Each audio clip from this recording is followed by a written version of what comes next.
오늘 우리에게 주시는 하나님 말씀은 마가복음 6장 30절에서 31절, 다시 해서 한 목소리로 읽겠습니다. 마가복음 6장 30절에서 31절 말씀.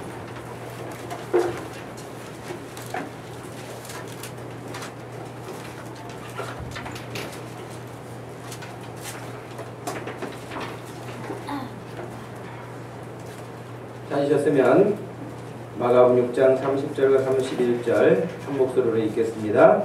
사도들이 예수께 모여 자기들이 행한 것과 가르치는 것을 낱낱이 고하니 이르시되 너희는 따로 한적한 곳에 가서 잠깐 쉬어라 하시니 이는 오고 가는 사람이 많아 음식 먹을 겨를도 없습니다.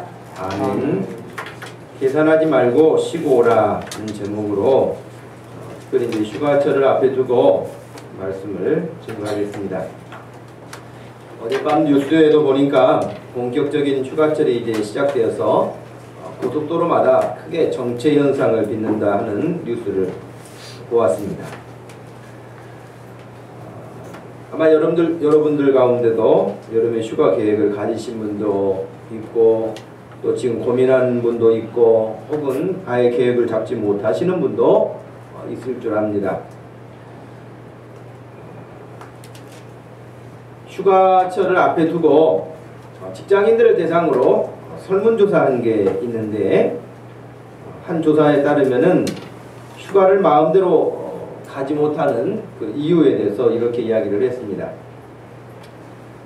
직장 상사가 비협조적이어서 휴가를 갈 수가 없다. 눈치 보여서 휴가 계획을 아직 못 짜서 휴가를 못 간다. 휴가 비용이 돈이 없어서 못 간다. 휴가 가는 대신 돈으로 받으려고 휴가를 가지 않는다. 혹은 다른 사람들에게 찍힐까봐 휴가를 못 간다. 뭐 이런. 저는 일하는 것이 보람이자 제 삶입니다. 그래서 아예 휴가를 가지 않는다. 뭐 이런 이야기가 나왔습니다.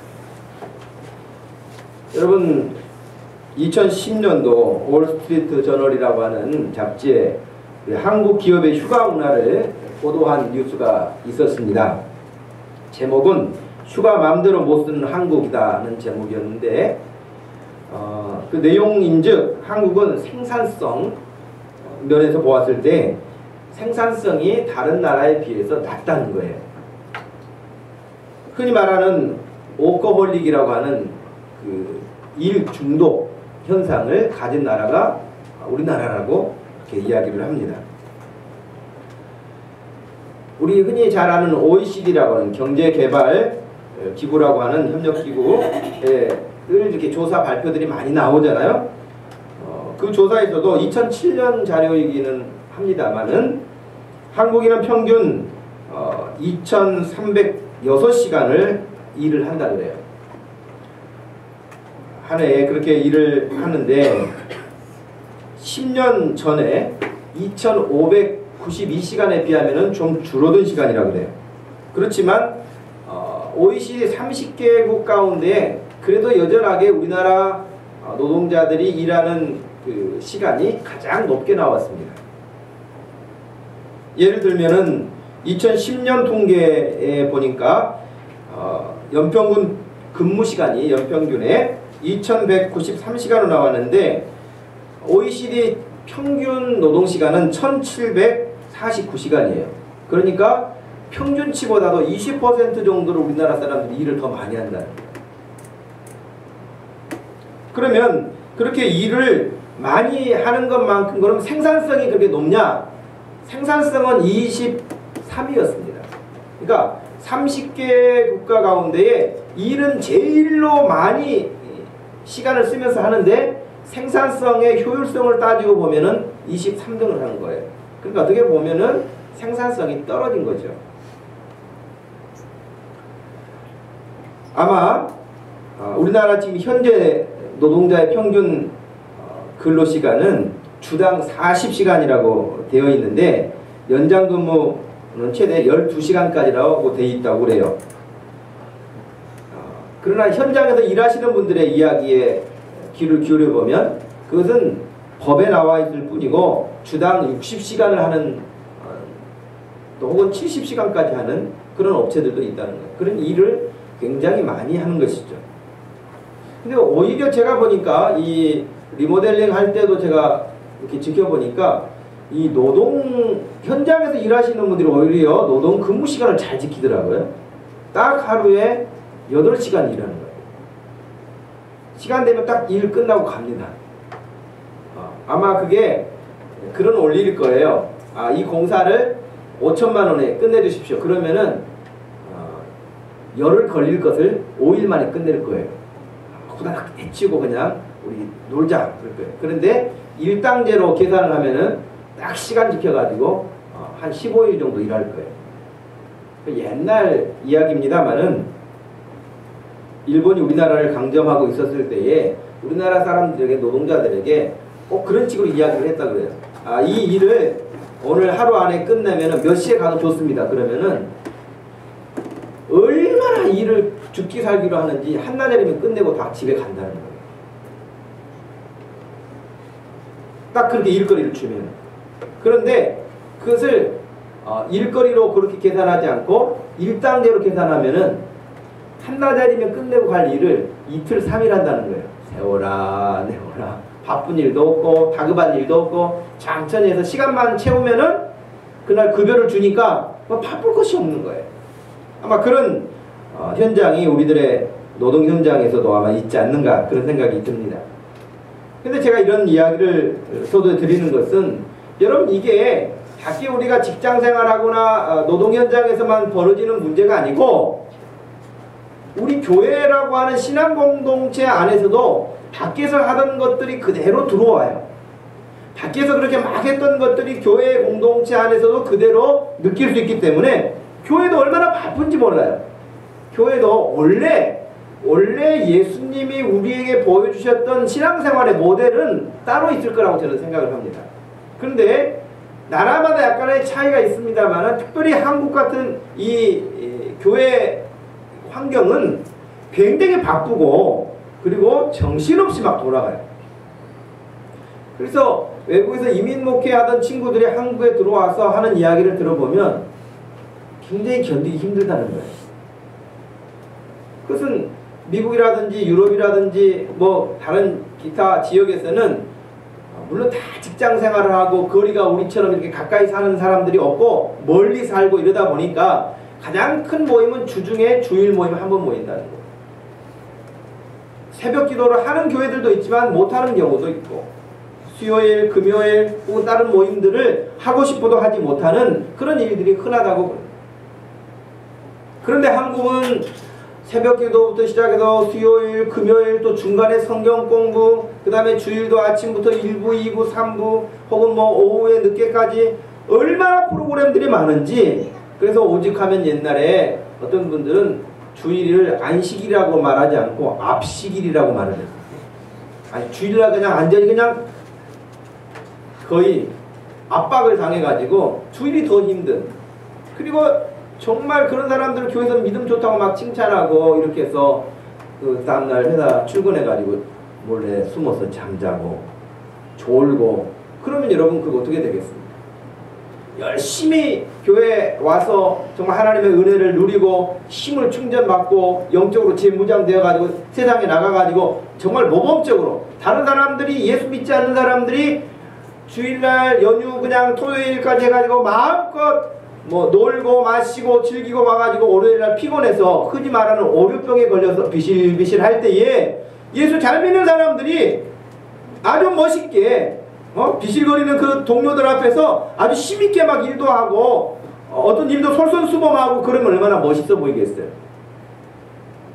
근데 예수님 믿는 사람들이 보면은 중간에 안 보이고 어디 짱 박혀가지고 자고 비실거리고 그래가지고는 은혜가 되지 않고 영향력 있는 삶을 살지 못한다는 것이죠. 그러므로 할 수만 있다면 여러분 교회 공동체 안에서도 교회 생활하면서도 너무 막 분주하게 이렇게 가지 않도록 고민해야 돼요. 우리가 옛날 언제부터 그렇게 해왔든지 간에 해왔던 방식 그대로를 생각해가지고 거기에만 맞춰 가려고 하면은 이미 지금 우리가 살고 있는 환경은 옛날 농경사회가 아니잖아요. 그러다 보니까 편차가 생겨요. 편차가 생긴 것만큼 압박감을 같기도 하고 힘들어하죠. 쉼에 대한 이야기, 휴가에 대한 이야기, 이런 이야기를 하게 되면 어떤 분은 그렇게 생각할 수 있을 거예요. 참, 목사님 한가한, 좀 마음이 요즘에 한가하신가 보죠? 언제 쉽니까? 어떻게 쉽니까? 휴가요? 말 좋지요. 돈이 있어야 가지요. 시간이 있어야 가지요.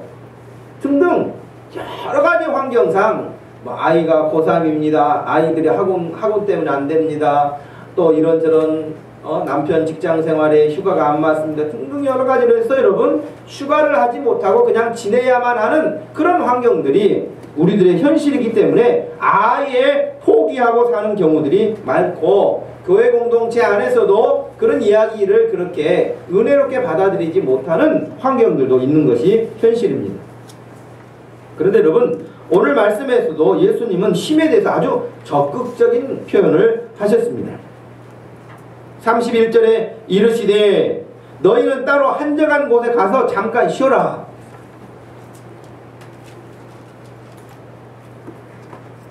예수님이 이 말씀을 해주시게 된 배경에는 30절을 보니까 그랬잖아요. 사도들이 예수께 모여 자기들이 행한 것과 가르친 것을 낱낱이 고하니, 그러니까 보고대회가 열린 거예요. 그 보고대회는 무슨 보고대회였냐면 7절부터 나와 있는 말씀인데요. 12제자를 예수님이 부르시고 2명씩 짝을 지내셔서 보내셨어요. 보내시면서 더러운 귀신 들린 사람 만나면은 귀신도 쫓아내 주어라. 그리고 여행할 때, 전도 여행할 때 너희들 돈 한 푼도 가지고 가지 말고 일절 모든 거 하나님께 맡기고 떠나라. 신만 신고 옷도 2벌을 가지고 가지 말 정도로 간략하게 가라고 그랬어요. 전대 돈이나 아무것도 가지고 가지 말며 그랬어요. 누구네 집에 들어가든지 집에 들어가게 되면은 그 집에 평강을 위해서 여러분 기도하라고 가르쳐 주셨어요. 그리고 너희들을 영접하게 되면 하나님께서 참 그에게 큰 은혜를 주시는 일이지만 만약에 너희를 거부하게 되면 그것도 두려워할 것 없이 그 집에서 나올 때 먼지를 털어버려서 그들에게 증거를 삼으라, 그런 말씀도 하셨어요. 그러니까 여러분 예수님 당시에도 전도하면 100%다 예수님에게만 오는 게 아니었어요. 제자들에게 예수님이 능력을 주셔서 전도자로 파송해 주셨는데 그들이 복음 전하면은 할렐루야 그러면 다 돌아오는 게 아니라 그때도 예수 안 믿는 사람들은 여전하게 예수님의 복음을 받아들이지 않았습니다. 그런데 12절에 보니까 제자들이 나가서 회개하라고 전파하니 많은 귀신 들린 사람들을 만나고 귀신들을 쫓아냈다 그랬어요.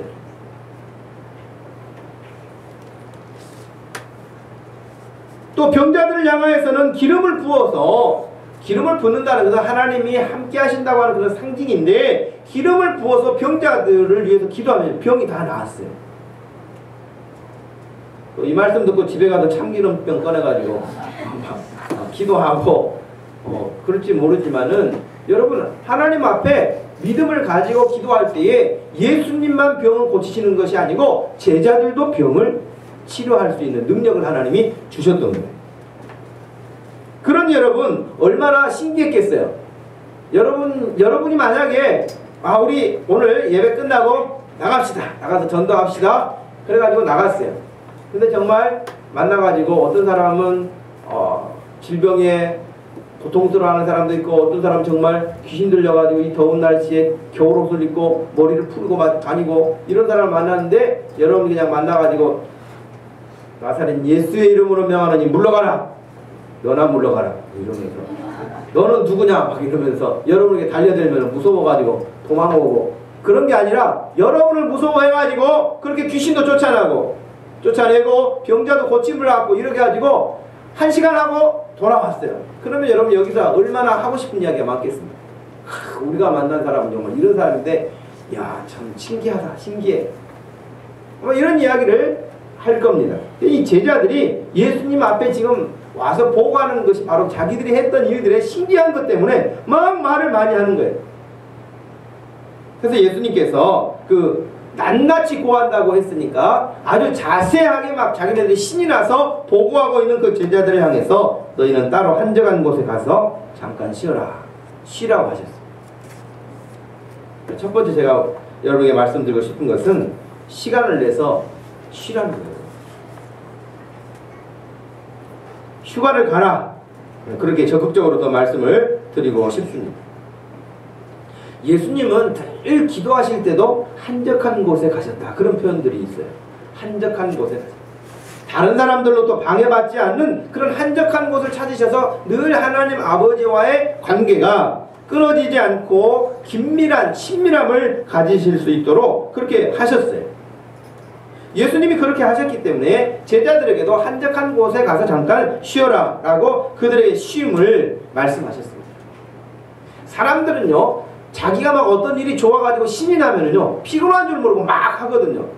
그리고 나중에 이제 일이 끝나고 나면은 몸살 났네, 힘드네, 병 났네, 막 이런 사람들이 있어요.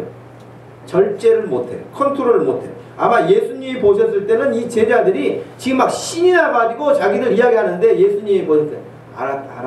알았으니까 좀 쉬어 라고 하셨을 때는 그들이 지금 귀신을 쫓아내기는 했지만 얼마나 겁났겠어요. 예수님도 안 계시는데 진짜 나갈까? 네가 먼저 해봐. 아니, 집사님이 오늘 새벽기도 나왔습니다. 집사님 먼저 가세요. 뭐 이러면서 약간 무서워가지고 한 발 뒤로 빼는 사람도 있을 테고, 아무튼 여러 가지 마음의 심적 부담감이에요. 귀신하고 싸우는 것은요 그렇게 쉬운 일이 아니에요.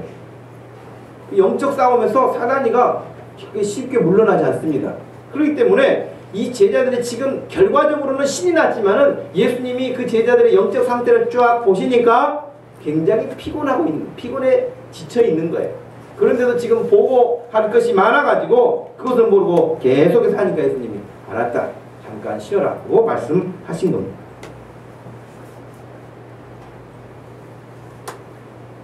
여러분, 서두에 말씀드린 것처럼 OECD 통계를 여러분에게 말씀드리지 않는다 할지라도 여러분도 아침 일찍부터 시작해서 밤 늦은 시간까지 직장에서 혹은 자신이 경영하는 사업장에 붙잡혀서 여러분 그렇게 사는 거 아닙니까? 그렇게 열심히 출근하고 열심히 사업장에 나가서 일하고 그러면은 정말 여러분들이 계획을 세운 것처럼 돈이라도 많이 벌리면 얼마나 좋겠어요. 연봉도 많이씩 주고 그러면 아침 일찍 가고 밤 늦게 오는 것은 두 번째고 밤이라도 새면서 일하겠죠. 연봉도 높고 그러면. 그죠? 장사만 잘 된다면 여러분 온라이트 하면서도 문 열어놓고 그렇게 일하겠죠. 여러분, 그런데 현실은 경제가 어렵고 여러가지 환경적으로 어렵고 그래가지고 아침부터 저녁 늦게까지 수고해서 연봉은 높지 않고 장사는 그렇게 수입이 시원찮고 막 이러다 보면은 육체적으로도 피곤하지만 영적으로도 너무 피곤한 거예요. 그래가지고 교회, 그래도 위로받을 때는 교회밖에 없다, 주님밖에 없다 가지고 교회 가는데 누가 또 나를 인상 쓰면서 째려보고 그래. 그러면 얼마나 또 속이 더 상하겠어요. 근데 여러분, 우리는 막 몸도 피곤하지 영적으로도 피곤하지 교회 와서조차도 피곤하지. 그러니까 여러분, 서로에게 피곤한 일이 되지 않기를 바랍니다. 옆에 사람에게, 집사님 그냥 편안하게 생각하시오. 인사 한번 해보시죠. 네. 그냥 교회 와서도 인상 쓰고 교회 와서도 다른 사람에게 스트레스 주고 그럴 게 어디가 있겠어요.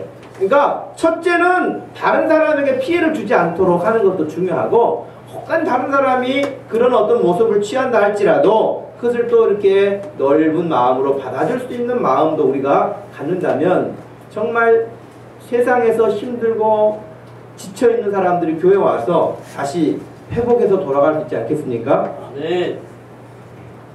우리 아이들도 공부하는 것도 마찬가지겠죠.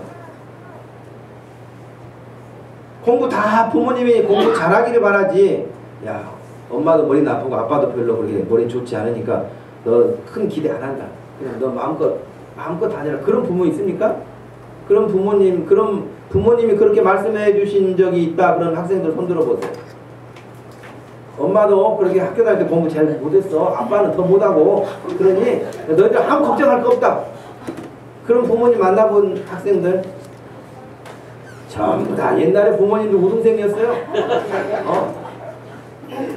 성적표를 확인할 길이 없으니까 막 그냥 마음껏 공부 잘했다고 이야기하고, 그러면서 애들한테 공부 막 잘하라고, 그러면 애들이 머리는 한계가 있는데 얼마나 스트레스가 많겠어요. 그래서 옛날 우리들은 학교만 다녔죠. 요즘 애들은 학원까지 밀어 넣어가지고 학교 숙제도 막 벅찬데 학원 숙제까지 해야지. 아이들도 학원 스트레스가 많아요. 그렇다고 그렇게 열심히 막 학원도 쫓아다니고 공부도 하고 그러면 성적이 팍팍 올라가고 원하는 학교를 갈 수 있고 그렇습니까? 그렇지도 않아요. 정말 더 열심히 하는 애들도 있고 또 다른 방법으로 막 자기를 앞서가는 아이들을 보고 그러면은 너무 힘들다는 거예요. 아이들도. 그러니 우리 아이들도 교회 오면 위로를 받을 수 있는 교회가 되기를 바랍니다. 별로 위로가 안 되는가 봐요, 우리 학생들. 교회 오면 위로가 되고, 교회 오면은 기쁨도 있고. 근데 이제 어른들이 많다 보니까 우리 아이들 전부 다 감시 대상자들. 예배 시간에 떠드나 안 떠드나, 말을 잘 듣나 안 듣나, 뭐 문제를 일으키나 안 일으키나 전부 다 감시하고 있으면 애들도 너무 힘드니까 그냥 우리 진한 선글라스 하나씩 주일날 쓰고 아이들을 보면서 그냥 지나갈 수 있기를 바랍니다. 저도 어쩔 때는 막 울그락부르그락 할 때가 있어요. 그런데 마음을 비우기로 했어요. 그러니까 아이들도 학업 스트레스나 여러 주변에 그런 환경에 스트레스가 많은데 교회 왔을 때 아이들도 정말 그래도 교회 가면은 말할 수는 없는데 참 마음에 평안함이 있다. 하나님이 주신 은혜인가 보다. 어른들이 말씀하시는 그 은혜인가 보다. 그런 것을 느낄 수 있는 교회, 그런 예배가 될 수 있기를 바랍니다. 그래서 여러분들에게 그렇게 힘들고 어려운 환경, 자녀들도 부모들도 다 마찬가지인데 여러분들에게 휴가를 가십시오. 그러면 말씀드린 것처럼 돈이 없습니다. 시간이 없습니다. 지금 휴가 갈 때입니까? 등등등 여러 가지 이야기를 앞세울 수 있지만은 예수님이 그걸 모르셨겠어요? 여러분, 예수님만큼 원대한 꿈을 가지신 분이 어디 있겠어요? 이 온 인류를 구원하시고 온 세상을, 우리가 살고 있는 이 지구만이 아니라 이 우주 전체를 하나님이 본래 지으셨던 목적대로 여러분 회복시키는 것이 예수님이 오신 목적이에요. 그런데 예수님이 오셔서 그 어마어마한 일을 하려면은 어떻게 하겠습니까? 그런데 예수님은 공생에 딱 3년간 일하신 거 아닙니까? 공생에 3년간 일하셨는데 예수님 그런 온대한 꿈을 가지고 일하시려면, 엄청난 일을 감당하시려면 너무 힘드셨을 터인데, 여러분 예수님은 3년간에도 야 빨리빨리 우리 빨리빨리 하자 그래가지고 막 갈릴리에도 예루살렘에도 그냥 학교 짓고 또 뭐 다른 일도 하고 센터를 만들고 그래가지고 일을 하시는 게 아니라 그 3년간 다니시면서도 12명만 데리고 다니셨어요. 그것도 아주 그냥 우리나라 뭐 유수 대학에 나와가지고 유학 갔다 온 사람들 선발해가지고 면접에서 뽑아가지고 제자 삼은 것도 아니고 그냥 고기 잡던 애들 야 이리 와 그리 불러가지고 정말 그렇게 대단하다고 유명한 사람도 아닌 그런 사람들 모아가지고 12명, 그 12명 모아가지고 여러분 예수님이 3년간을 다니신 거예요. 저는 그 예수님 모습 보면서 굉장히 마음에 큰 위로를 받기도 하고 또 많이 배우기도 합니다. 그건 뭐냐면 예수님의 마음에 막 조급증은 없어요. 예수님의 마음에 조급증이 없습니다.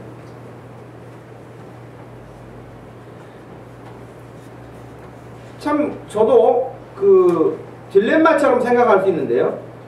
이제 어떤 일을 경영하려고 하다 보면 여러분에게 여러분 우리 전도 목표를 막 이렇게 세웁시다.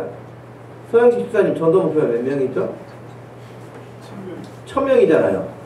그 1000명을 어떻게 어느 한순간에 놀라운 일이 일어날 줄로 지금 기다리고 있어요, 제가. 아멘. 네. 그런데 여러분들에게 막 전도 목표를 뭐 여러분들 다 지금 말씀하셨잖아요. 100명인 사람도 있고 300명인 사람도 있고 1000명인 사람도 있고 막 이런데 제가 주일마다 막 1000명, 100명 막 여러분들에게 계속 이야기하면 여러분 스트레스 받아가지고 교회도 안 올 거 아니에요. 네?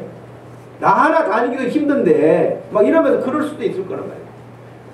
저는 예수님의 모습에서 베드로 너는 500명이다. 요한 너 300명. 야고보도 200명. 그렇게 하신 적이 없다는 거예요. 그리고 예수님이 오병이어 기적 일으키신 다음에도 야 오늘 몇 명 먹었냐? 예수님이 물어보신 적은 없는 거예요. 사람들이 제자들이 어림잡아서 남자만 5,000명이었다 7,000명이었다 이런 이야기를 했지 예수님이 그렇게 말씀하신 적이 없어요. 그러니 너무 그런 어떤 외적인 것들에 스트레스를 받으면서 그렇게 예수님이 살지 않으셨고 조급증을 갖지 않으셨어요. 그러나 예수님에게 분명한 것이 있었는데 그것은 예수님 본인이 하셔야 될 일이 무엇인가를 명확하게 하신 분이에요. 막 예수님은 주변의 사람들이 예수님 유명해지니까 막 끌고 가서 임금 세우려고 그랬잖아요. 왕 삼으려고 하고 예수님 지금 바쁩니다. 여기 사람들 많이 와 있습니다. 여기도 와주세요. 그렇게 했지만 그럴 때마다 예수님이 여기도 가시고 저기도 가시고 그러지 않으셨고 예수님은 본래 예수님이 이 세상에 오신 목적이 무엇인가를 따라서 그 일에 충실하셨어요.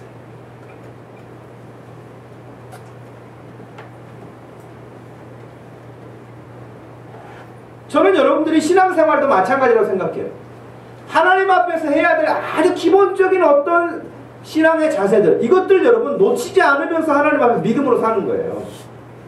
그러다 보면 그 일이 충실하게 잘 진행되다 보면 그 주변 일들도 같이 따라가게 됩니다. 근데 지금 내면 세계는 충실하지 않은데 어떤 일만 자꾸 해내려고 하면은요 어려워지는 거예요. 이무석 교수님이 쓴 나를 행복하게 하는 친밀감이라는 책을 보면 이런 상담 내용이 실려 있습니다.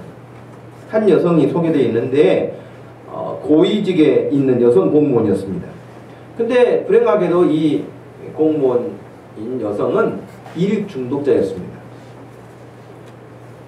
무슨 일이든지 어떤 프로젝트가 제공되면은 아주 밤잠을 안 자고라도 그 일을 빠르게 해결해내는 그런 사람이었습니다. 그래서 결국 승승장구하면서 고위직까지 올라간 고급 공무원이 됐어요. 그런데 사춘기에 있는 아들이 가출을 해버린 거예요.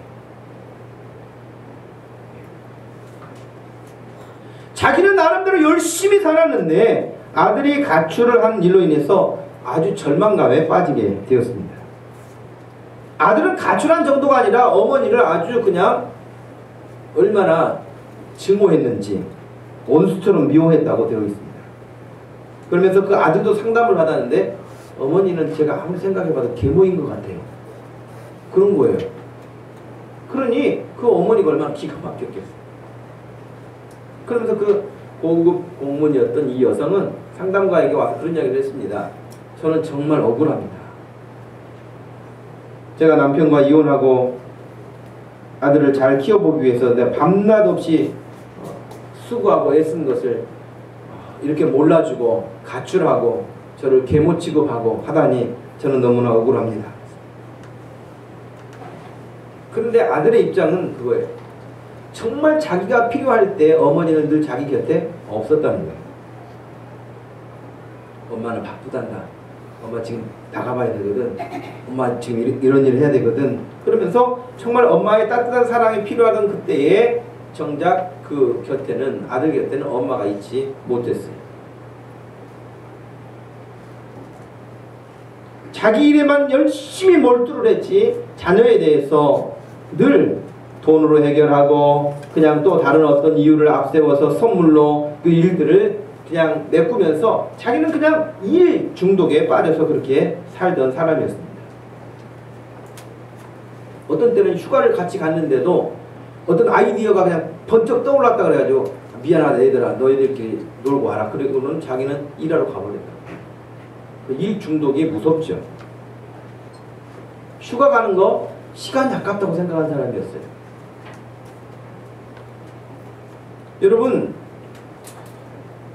여러분 중에도 혹시 그런 사람이 있을지 모르겠어요.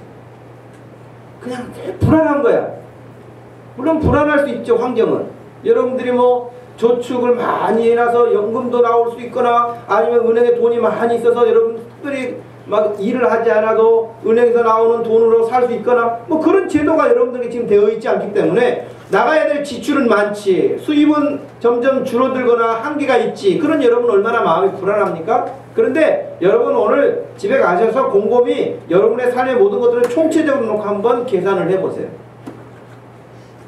혹시 여러분들이 막 지금 뭐 애착을 가지고 놓지 못하고 하고 있는 그 일이 정말 이렇게 하지 않으면 당장 죽을 것 같은 한계점에 부딪혀서 그러는 건지, 그렇게 하지 않으면 안 될 것 같은 생각 때문에, 염려 때문에, 걱정 때문에 그러시는지 한번 점검해 보시기를 바랍니다.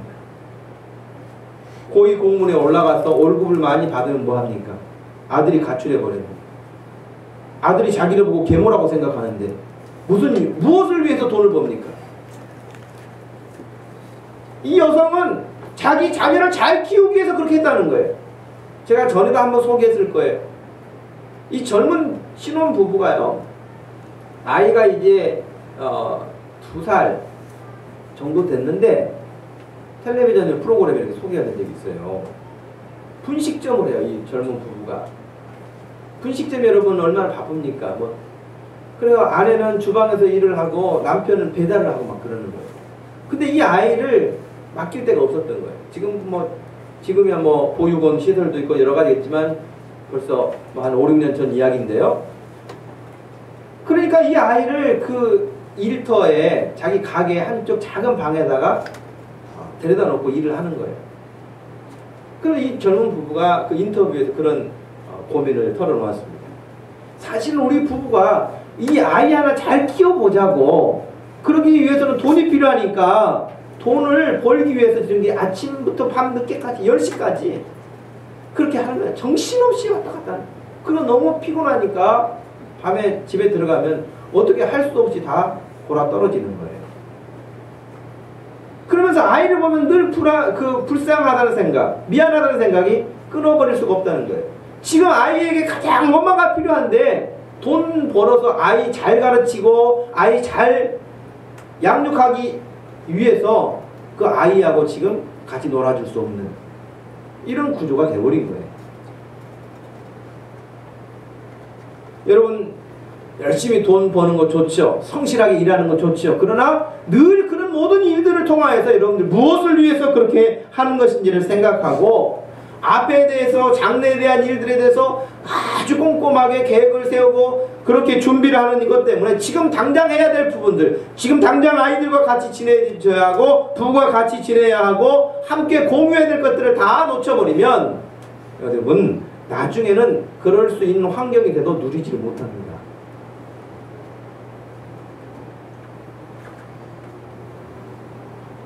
여행도 여러분, 여행도 순서를 바꾸세요. 여러분 나이 드시면요 여행 못합니다.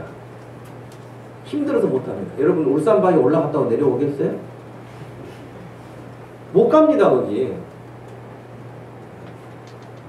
제가 그 대학 때 울산바위를 올라갔는데 어떤 교회 권사님이신지 어떤 분이 근데 어떻게 옆에 사람들이 가자고 그러니까 올라가셨는가 봐요. 올라가기는 했는데 내려오지를 못하세요.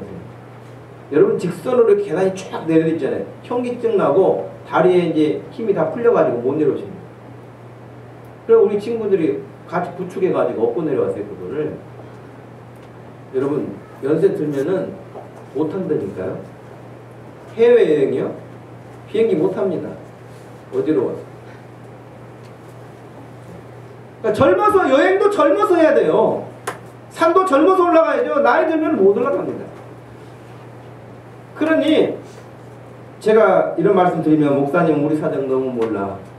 목사님은 살만한 봐봐. 이런 생각하지 마시고 저도 살만하지는 않아요. 저도 만만치 않아요. 그러나 지금 그래도 젊으니까 움직일 수 있을 때 움직이는 거지 나이 들면 여러분 더 못한다는 거예요. 그래서 순서를 바꿔서 조율을 하시기 바래요. 정말 아이들도 지금 여러분 지금이나 여러분 품에 있지 불과 몇 년 후면 다 떠나버리고 없습니다. 없어요. 여러분 품 안에 있을 때 함께 할 수 있는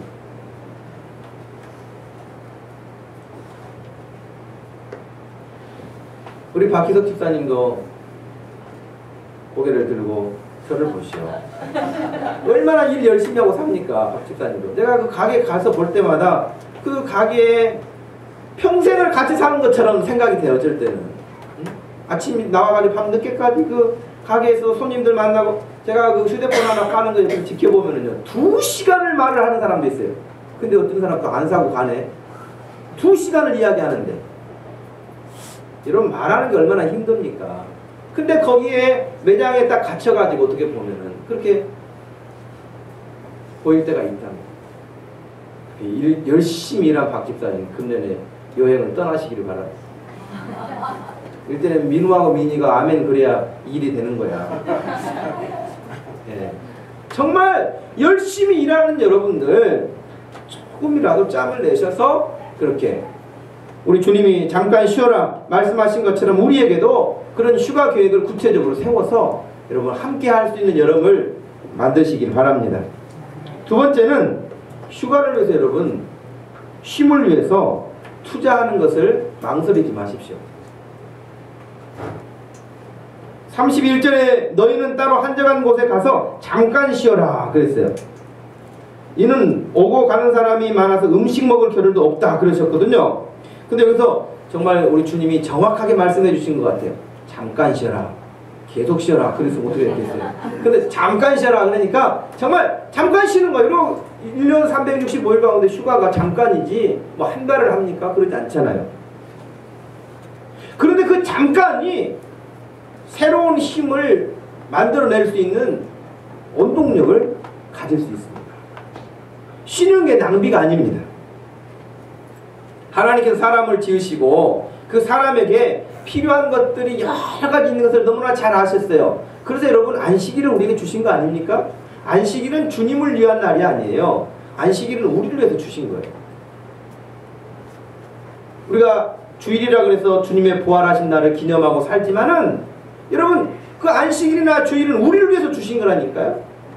예수님도 그렇게 말씀하셨잖아요. 안식일이 사람을 위해서 있지 사람이 안식일을 위해서 있는 게 아니다. 그것처럼 하나님이 처음에 이 천지창조를 하시고 사람을 지으시고 안식일을 주셔서 사람이 일주일에 한 번씩 쉬도록 만드신 거예요.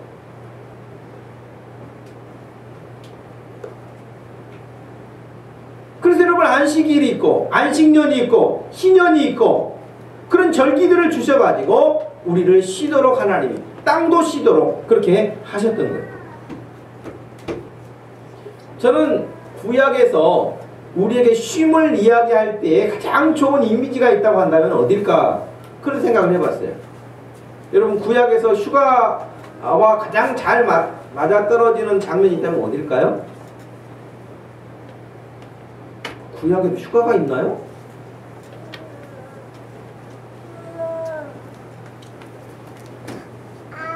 힌트가 이 사진이 힌트가 될지 모르겠어요.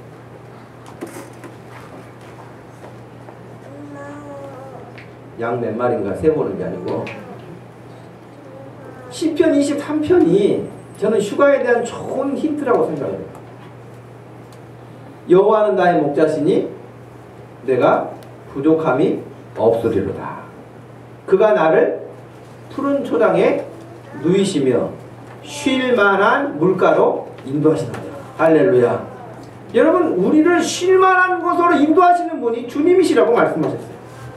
그래서 여러분 3절에는 더 중요한 말씀이 있어요. 쉴 만한 물가로 인도하시는 것으로 끝나는 게 아니라 거기서 내 영혼을 소생시키시고 그랬어요. 쉼을 통해서 우리의 영혼을 소생시키는 거예요. 우리를 새롭게 하시는 거예요. 여러분 휴가라고 하는 것은 쉼이라고 하는 것은 단순하게 노는 것이 아니에요. 그냥 아무것도 안 하는 게 아니에요. 농학자였다가 또 목자였다가 나중에 목사님이 된 분이 계시는데 필립 켈러라고 하는 분이 계십니다.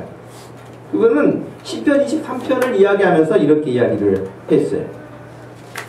정말 이 양들에게 있어서 안식이 필요할 때는 두 가지 조건이 있는데 첫째는 배가 불러야 안식이 된다는 거예요. 배고프면 절대 양들은 안식을 못한다는 거예요. 배고픈 양은 푸른 초장에서 절대로 눕지 않는다고 말을 했습니다. 둘째는 안정감이 있을 때 안정되어야 쉴 수 있다고 말을 했습니다. 주변에 조금이라도 해충이 있거나 지저분하거나 그러면 양은 눕지를 않는데요. 그래서 이분 이야기에 의하면 그래서 자기가 누우려고 했을 때도 거기가 안전해야만 양이 눕는다는 거예요. 여러분 이 말씀을 우리가 그대로 우리 생활에 적용해 본다면 역시 우리도 마찬가지인 거예요. 우리의 육체적인 어떤 필요만 충분히 채워지는 것이 아니고 우리의 영혼도 우리의 영혼의 기능이 하나님으로부터 배불리 먹었을 때에 우리가 쉴 수 있는 마음의 여유가 생겨요. 그러지 않으면 계속해서 사단은 우리에게 우리 지금 현실만 보게 만들어요. 하나님을 보지 못하게 만들어요. 네가 돈이 있냐, 네가 시간이 있냐, 네가 그럴 수 있냐. 그래서 우리를 쉬지 못하도록 계속해서 가동시킵니다. 그러면 너무 쉽게 망가지게 되겠죠. 쉴만한 물가라고 하는 그 히브리어 단어는 메누아라고 하는 단어를 썼어요. 안식이라는 뜻인데 안식이라고 하는 이 책을 쓴 마르와 던이라고 하는 사람이 있는데요. 이 사람은 여기서 안식이라고 하는 쉼이라고 하는 단어를 그렇게 설명을 했습니다. 단순히 아무것도 일을 안 하는 단절된 상태가 아닌 존재 전체가 생명과 기쁨으로 가득한 충만한 상태라고 그렇게 표현을 했습니다. 여러분 제자들에게 지금 예수님이 쉬라고 말씀하셨잖아요. 근데 제자들이 가서 쉬었을까요? 못 했을까요? 뭘 했을까요?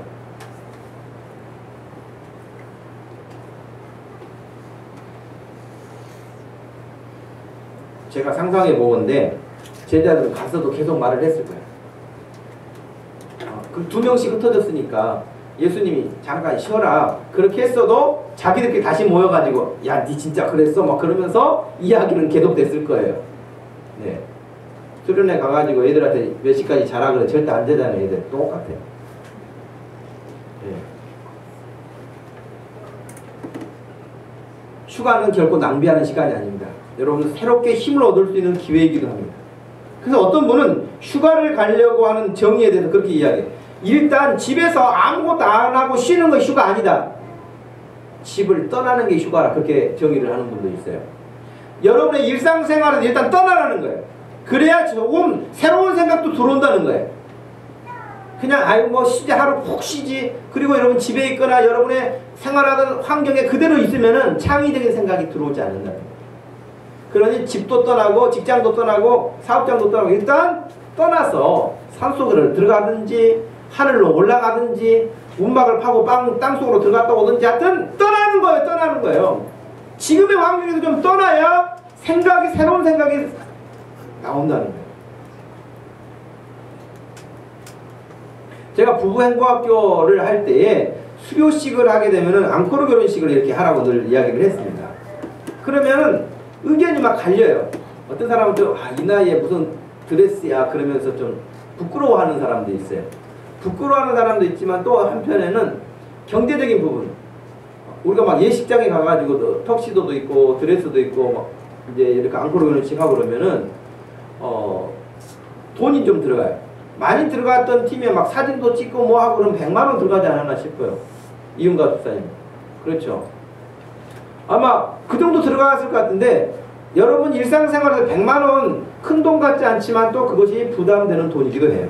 그러니까 사람들이 뭐 수료식을 뭐 그렇게까지 할 필요가 있냐 막 이렇게 이야기하는 분들도 있었거든요. 그러나 그때마다 제가 했던 이야기는 여러분의 인생의 후반전을 위해서 100만 원 투자해라.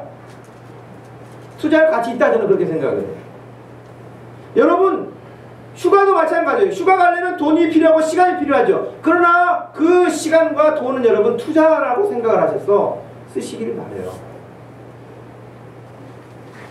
여러분도 아마 잘 들어서 알고 있는 이야기일 수 있습니다. 두 사람이 숲에서 이렇게 벌목하는 사람입니다. 두 사람이 똑같이 하루의 일을 시작을 하고 마칩니다. 여러분 도끼로 요즘에 다 전기톱으로 이렇게 하지만은 도끼로 나무를 이렇게 찍어내는 이런 일을 할 때 얼마나 힘듭니까? 그런데 한 사람은 정말 아침 시작해서 끝날 때까지 쉬지 않고 계속해서 부지런하게 정말 나무를 벌목하고 있었습니다. 근데 한 사람은 딱 20분 하면 쉬는 거예요. 20분 하면 쉬고 20분 하면 쉬고 계속 쉬는 거예요. 그러니 열심히 일하는 사람의 눈에는 쟤는 도대체 일을 하는 거야 마는 거야. 20분마다 하나씩 쉬었으니 얼마나 자주 쉬었겠습니까? 근데 일이 끝나고 나니까 일의 결과는 20분마다 한 번 쉰 사람이 훨씬 더 많이 나무를 벌목을 했어요.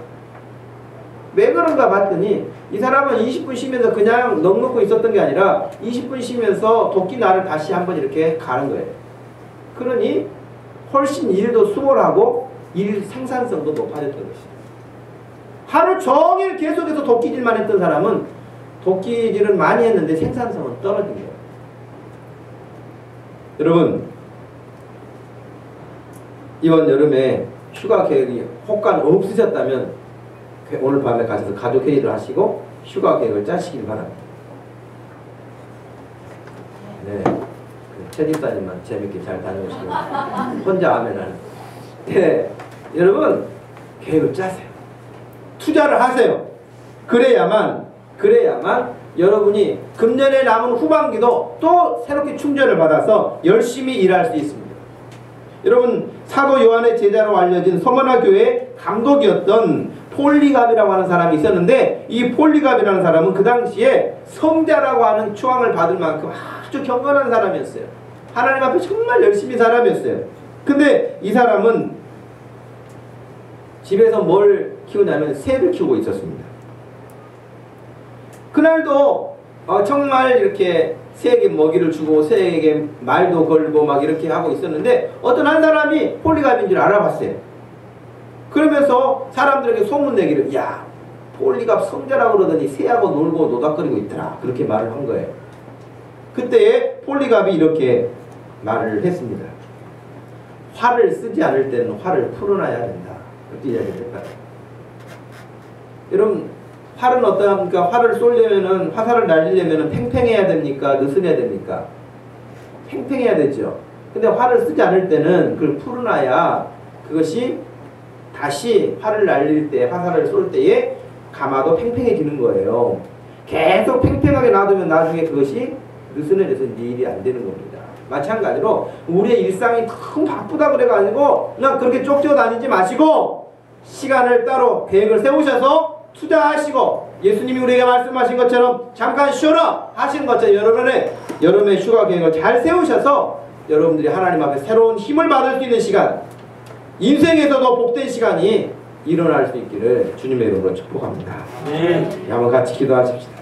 하나님, 주님은 우리에게 안식일을 주시면서 안식하라고도 말씀하셨고 쉬라고도 말씀하시는데, 우리는 바쁘다는 이유로, 내 형편이 어렵다는 이유로 늘 주님의 말씀의 깊이를 생각하지 못하고 내 현실만 바라볼 때가 많았습니다. 하나님, 이번 여름에 쉴 수 있는 기회를 만들어 주세요. 하나님, 쉴 수 있는 계획을 짜게 해주세요. 새로운 힘을 얻을 수 있도록, 육체적으로도 영적으로도 소생함을 얻을 수 있도록, 금년 남은 후반기도 나의 인생도 하나님 앞에서 더 힘있게 살 수 있는 그런 기회를 갈 수 있도록 해달라고 우리 같이 한번 소리내서 기도하겠습니다. 하나님 아버지, 고맙고 감사합니다. 이 시간 저희들에게 귀한 아침을 주셔서 감사하고, 또 함께 주의 말씀을 전하고 듣는 과정에서 하나님, 제자들을 향하여서 잠깐 쉬라고 말씀하신 예수님의 그 마음을 우리가 이 시간도 기억하고, 우리의 생활 가운데서도 정말 필요한 이 말씀이 꼭 그렇게 이루어지기를 소원합니다. 하나님, 아침 일찍부터 밤늦게까지 수고하고 애쓰는 것이 어디를 향해서 무엇을 위하여서 하고 있는지 점검하게 하시고, 우리 주님께서 우리에게 기회를 만들어 주셔서 일하게 하실 때에, 쉬게 하실 때에 그 모든 것들을 균형을 유지할 수 있도록 해주셔서 우리의 삶이 피곤하고 지치고 행복감도 없이 쫓겨 사는 그런 삶이 되지 아니하도록 하나님 역사하여 주옵소서. 우리 자녀들에게도 학업의 스트레스와 여러가지 환경에서 자유함을 얻을 수 있도록 하시고, 장래가는 모든 길들을 푸른 초장으로 인도하시는 목자 되신 주님을 바라볼 수 있는 믿음의 눈을 열어주시고 그렇게 아버지 하나님을 살아갈 수 있도록 우리 자녀들도 축복하여 주시기를 원합니다. 하나님 아버지를 사랑하는 모든 성도들에게 은혜의 은혜를 더하여 주시어서 하나님 주님 앞에 믿음대로 아버지 하나님 기뻐하시는 뜻대로 살기 원할 때에 하나님 그리할 수 있도록 축복하여 주시옵소서. 하나님 아버지 고맙고 감사합니다.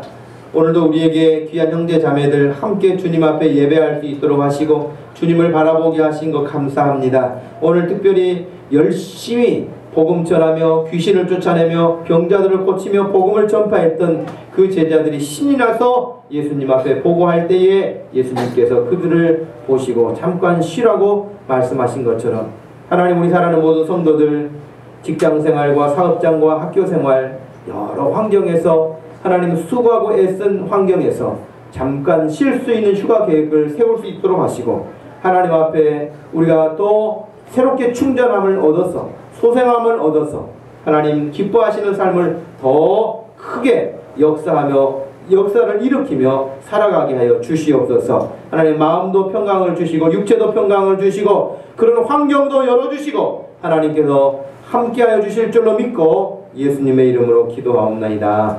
아멘. 다같이 자리에서 일어나셔서 419장을 찬양드리겠습니다.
지금은 우리 주 예수 그리스도의 은혜와 우리 하나님 아버지의 변함없으신 사랑과 성령 하나님의 위로 교통하심이 우리의 모든 일상에서 잠깐 쉬라고 말씀하시는 주님 말씀 앞에 하나님 새롭게 충전하고 소생하기 원하는 다른 모든 성도들 머리 위에 지금부터 영원토록 함께 계실지어다.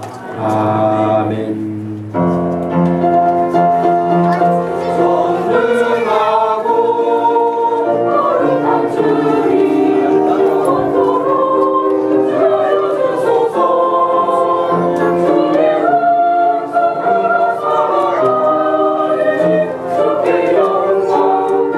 영원히